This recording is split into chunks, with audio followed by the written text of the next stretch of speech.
this was crazy. It was right as I was getting home, and I was like, "Holy cow!" Almost went live to do a video, but R.I.P. Pete Rose. It seems to be, from what I read last night, no foul play or anything like that. He was just found at his home dead. I mean, he was 83 years old. 83. 83 years old. It's crazy that we're getting to this. I mean, he played in an era before I was alive and whatnot, but he's a legend, obviously, one of the greatest baseball players of all time. All times hit leader, yes, but you know what he's actually most proud of? That I learned about this when I was reading up on him today. There's a guy, Scott Seidenberg over at pregame.com. He actually got a ball signed by Pete Rose, and he doesn't sign it, about the all-time hits, and he signs 1972. And so he asked him, he goes, what's so great about the year 1972? I mean, you guys lost that year and whatnot. And he's like, no, 1,972 wins. I have the most I participated in the most all-time wins as a player. He goes, that's more important to me, being a team thing, getting the team win than me having the selfish, most hits of all time. So I was Love like, that's that. pretty cool, dude. That is pretty cool. He is second all-time in doubles. Bet you didn't know that one. Did not. Who's number one? I guess if you're all-time hit leader, you know what I mean? Like you probably got a few doubles underneath your belt. Who's number one? I can't remember the name. Can't remember. Okay, that's fair. I'm just curious. I mean, yeah, he said that I heard on the NFL game last night. They gave a little shout out to him, but it said he used to answer the phone when anybody would call him. He'd just say "Hit King," and that's how he answered the phone every single time, man. Hit King. Tris Speaker.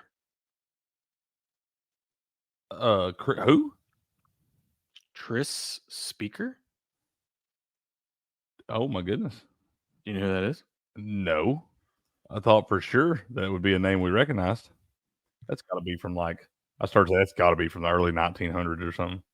You don't remember this guy? He was born in 1888? 1888, yeah, only 100 years before me. He died before my dad was born. And mine too. I can't believe you didn't know that one, Cricket. Yeah, right. Oh, Blue, man, I'm sorry to hear about your grandfather, man. Condolences your way, good vibes and all that, man. Yeah, sorry to hear that, Blue. Sorry to hear that. But yeah, man. Listen, Cricket. I titled this for a reason. Baseball should be ashamed of themselves. I'm going to be pissed because I know they're going to do it. I'm going to be pissed if they put him in the Hall of Fame. They're going to. Because they're going to, and they're taking away the glory. He should have been given this while he was alive, and now they're going to make it all about them and then put him in. Listen, if you wanted to wait 25 years to punish him, fine. Go ahead. That ship should have sailed, dude. But the MLB Hall of Fame, it's a story. It tells you the history of baseball, and you can't tell the history of baseball without Pete Rose. You know what I mean? Agreed. 100%. You can't tell it without the Barry Bonds and the Mark McGuires. The Chicago Black Sox and all that. Yeah, you want to put an asterisk in there. You want to put a little disclaimer about their scandals. Fine, go ahead. We all know about it. Like, you know what I mean? I don't think many people even care other than the old hard timers, right? But Pete Rose is a Hall of Famer. 100%. You know what I mean? All-time hit leader. Like 100%. Who cares about the gambling scandal? It's way past its time, and they should have honored that man and let him have that moment. I agree 100%, dude. That's the first thing I thought of when I saw it yesterday. I was like, golly, man. They never let him live a day inside the Hall of Fame. And you're right. They're going to wind up doing it posthumously and all that stuff to make themselves look it's good. It's going to be a great deal. They're going to do it for all the ratings, and they're going to profit off of it. They'll bring his grandkids out and have them stand there and accept the award and all this stuff, man. And this man will never know that he was finally inducted in there. And I hate that too, dude, because I do think it's kind of bullshit. The man's never bet against his team. The betting he did, he always bet on his team. Who cares? Even if he did, who cares at this point, right? You punished him enough. Right. He punched him. You know what I mean? We don't have to go through this whole betting and everyone knows the story. That's why I haven't even gone into it. It's just like like I said, if you wanted to make him wait 25 years after he retired to do it, fine. You know what I mean? Just like we're gonna make you wait because of what you did. Fine, go ahead. I'm just Whatever. saying, Shohei Ohtani better be glad that he was born about 50 years later, man. He better be happy that he doesn't speak English. They would have got him I already, argue man. people about this. I hear people go back and forth. They're like, I'm like, Ohtani would be an even bigger star than he is if he spoke English and did interviews, and after the game without an interpreter, and we got to know the guy. But also, he'd be these scandals with him would be 10 times bigger as well. Oh God, yeah, that right. whole gambling interpreter thing would not have just got brushed underneath the rug. No, absolutely not. And like I said, in an era where we see our country slowly becoming kind of built off these sports books and things, man, it's going to be. Pissy and I are on the same page. If I was the grandkids, I'd say I'd give the MLB the middle finger. I agree with you. I agree. If I was his family, I would 100%. I want to hear none of this. Well, it's to honor him and whatnot. We got to do it, even though it's wrong. No, it's not. It's not to honor. He's not alive anymore. Sorry. Yeah, I would totally, if I was his family, tell MLB to 100% stick it in their ass. Yeah. Like I said, I hated hearing this, man. I did. That's the first thing I thought of when it popped up. I actually saw I was sitting on the front porch and I saw your post that said R.I.P. Pete Rose. And I just opened up my ESPN. Obviously, it was the top story there. But there was also, we had another legend pass away yesterday early on. Before that, man, Dikembe Mutombo. Oh, yeah, that too. Yeah. Passed away yesterday at 58. I had brain cancer. I didn't realize that he had brain cancer, but that's because I had already seen that one, and then I saw yours, and I was like, surely not, man. And I pulled it up, and I was like, man, I hate it. That's the first thing I thought of. Was like, they didn't let that man live a day in the Hall of Fame, bro. No, it's terrible. Meanwhile, I just found out Jimmy Carter either yesterday or today just turned 100. How that guy's still alive, I don't know. Yeah, he turned 100. He's an alien.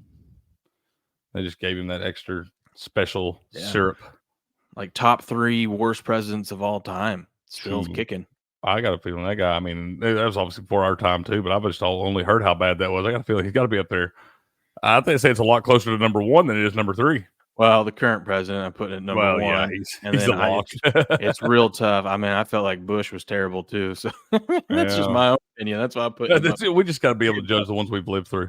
Yeah, no, that's fine. I'm gonna still put him up there. Anyways, yeah, Pete Rose. Pete Rose. I was going to be my first ever public sports betting venture. I was going to be the handicapper, and the 2 fronts for the operation were Lenny Dykstra and Pete Rose. It almost came to fruition. How long ago now? Let's see. 15 years ago, 14 years. I mean, way back. At least a decade ago. And at the very end, Pete wanted to be on not Pete. Lenny wanted to be on all the bank accounts, and that was a problem because he was in a little bit of legal difficulty at the time. So that's the only reason it didn't actually happen. But otherwise, before sportspicks.locals.com, it was I forget what name it was. It was some fun name. Lenny was good at that stuff, but it was going to be Lenny Dykstra and Pete Rose selling sports picks that I was going to be the handicapper behind the scenes for. So that was my introduction to Pete. Great guy. Obviously, they should have put him in the Hall of Fame before he passed away. But I think now they'll be guilted into doing it. I'm gonna be pissed. I'm gonna be pissed when they do it. I don't want to do it because they're gonna make it all about them. They're gonna profit off of it now. I don't know. They should have put that guy in a long time ago. We were talking shame about on the MLB, but what can you do? It is a shame. You can't tell the story of baseball without Pete Rose. No. You know what I mean? Same thing with Bonds, McGuire, all of them. It's like, just if you want to put a little asterisk and say a little thing about them, fine, but just put them in there. Well, in the modern day, we're only, I don't know, does MLB yet have them as sponsors? I mean, in the NBA they now do, but like the fear of associating with sports betting, and it was kind of a uniquely American phenomenon, most likely because of the Black Sox scandal. But like in the UK, Europe, around the world, various casinos and sports book operations have been sponsoring teams for forever. So because it boosts participation, what really changed it in the States was fantasy football. Yeah. The success of fantasy football at boosting TV ratings and public interest, because people are tuning in for the last 10 minutes, last 5 minutes of a game that was crap, because they were going to see whether their guy got so many receptions. Last so many night yards.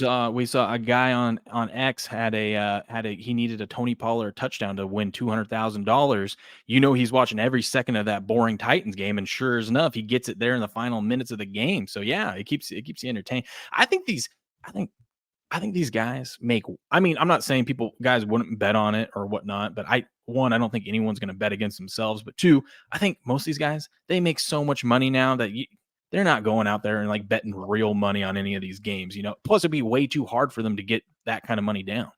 Yeah. Well, you look at Pete. I mean, basically he loved to bet. He did, he loved to bet anything. I mean, started with the horses.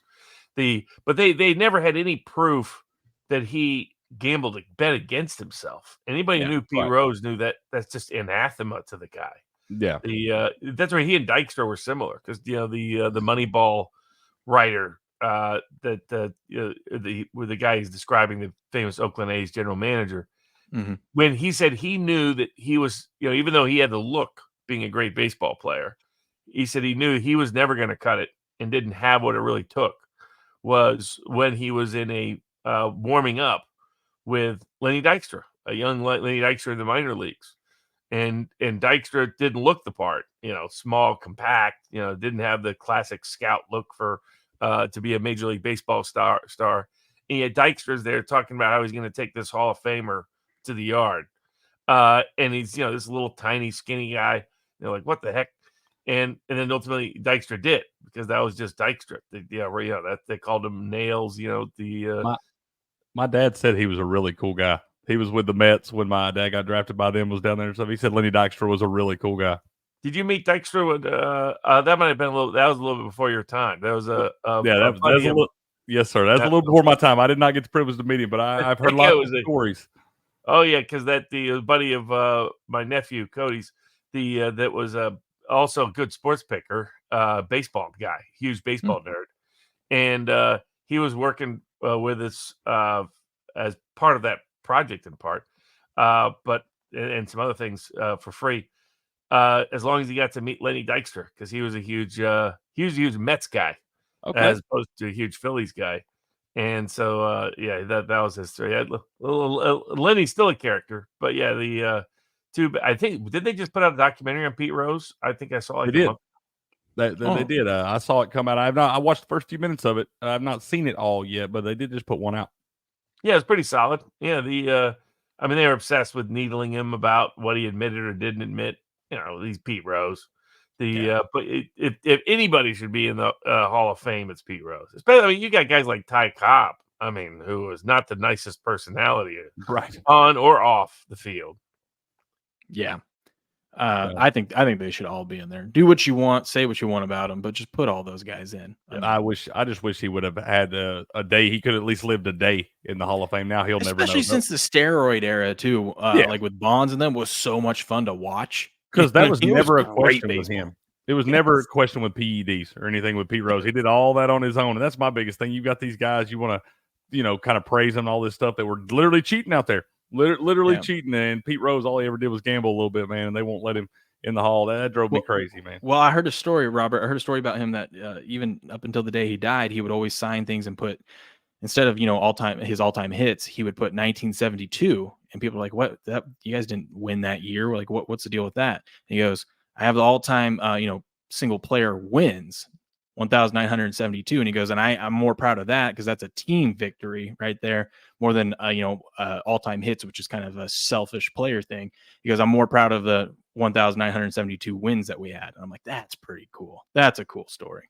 And he got to play most of his career as a hometown boy. You're probably not going to see that very often. Grew up right in Cincinnati and the Cincinnati area.